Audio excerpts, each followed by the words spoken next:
তো এই যে ওরা খেতে বসে গেছে, আর এই তো মাটনেই হাত দেয়নি এক পিস। ও কেমন হয়েছে বাবা?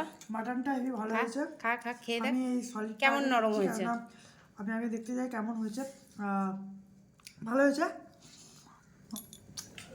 নরম আছে, কিন্তু আর একটু সফট হতে পারতো, বাট পারফেক্ট আছে, মানে টেস্টের দিকে বলছি। এই তো সবে নামালাম, থাকলে আবার ভালো হবে। আর বলো, তুমি বলো। আমার বরের কি বলে পিসলেস। তো চলো, আর ফিশ ফ্রাইটাও ভাল লাগছে সস দিয়ে। ওরা যা খাক, আবার সন্ধ্যাবেলা খাবো, তাই না? আর এটাকে ইগনোর করে আর শুধু খাওয়ার সময় চুল আদিত্যর বেঁধে দিই।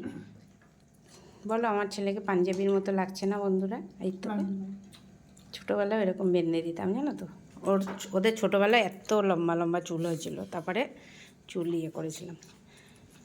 3 বছরের চুল, হ্যাঁ, তাহলে 3 বছরের চুল অনেক বড় হয় না জন্মের থেকে? ঠিক আছে, চলো খেয়ে নিক। এবার বাবা তো খাচ্ছে একদম মন দিয়ে, বলছে মাটন খুব ভালো হয়েছে। তো যাই হোক, চলো।